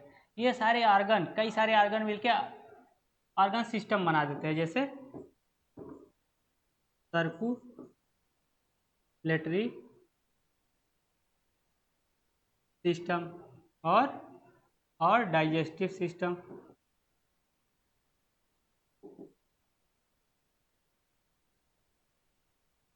ठीक है, ये सारे ऑर्गन मिलके ऑर्गन सिस्टम बना देते हैं। ऑर्गन सिस्टम के बाद एक ऑर्गेनिज्म बन जाता है, जैसे ह्यूमन, मैं और तुम और सारी लड़के और सारी लड़कियों, सभी लोग इन्हीं क्रियाओं के द्वारा बने हो आप सभी लोग। ठीक है, ये रहा तुम्हारा बॉडी, ऑर्गेनिज्म बन गया। ठीक है, मॉर्टम से मिलके मॉलिक्यूल, मॉलिक्यूल से मिलके माइक्रो मॉलिक्यूल, माइक्रो मॉलिक्यूल से मिलके माइटोकॉन्ड्रिया मतलब ऑर्गेनेला बन जाते हैं। इससे मिलके सेल बन जाती है, सेल से मिलके टिश्यू बन जाता है, टिश्यू से मिलके लीवर, हार्ट, किडनी, टिश्यू से मिलके ऑर्गन बन जाते हैं, ऑर्गन से ऑर्गन सिस्टम, और ऑर्गन सिस्टम से ह्यूमन मतलब एक ऑर्गेनिज्म का निर्माण हो जाता है। ठीक है, इस प्रकार से आज की क्लास पूरी खत्म हो गई। ठीक है, और मैं आप सभी का धन्यवाद करना चाहूँगा, क्योंकि आप लोगों ने बड़े ही धैर्य से पढ़ा है पूरी क्लास को, और मैं आशा करूँगा आप लोग बहुत ही अच्छे से पढ़ के सब तैयार रखिए, क्योंकि एनसीईआरटी की एक एक लाइन में पढ़ा दिया हूँ आप लोगों को। अगर कोई दिक्कत हो तो आप कमेंट में बोल दीजिएगा, मैं उसे समझा दूँगा फिर से। और तो फिर चलते हैं। ठीक है, देखने के लिए बहुत बहुत धन्यवाद, और इस चैनल को सब्सक्राइब कर लीजिए आप लोग, और अपने अगल बगल के सभी लोगों से शेयर करिए। ये सारी चीज़ें मुफ्त में आपको मिलेगी, और हमेशा के लिए ये है, ऐसा नहीं कि बीच में रुक जाएगा। सारी चीज़ शुरू जो हुई है उसका अंत भी किया जाएगा, मतलब बायोलॉजी पढ़ाना शुरू हुआ है तो इसे पूरा पढ़ाया जाएगा। ठीक है, कोशिश किया जाएगा पूरा पढ़ा लिया जाए और पूरा समझा लिया जाए। ठीक है, धन्यवाद। क्या है, कुछ सुनना चाहेंगे क्या? कुछ सुनना चाहेंगे? चलिए जाने दीजिए, अगली क्लास में सुनाते हैं। धन्यवाद।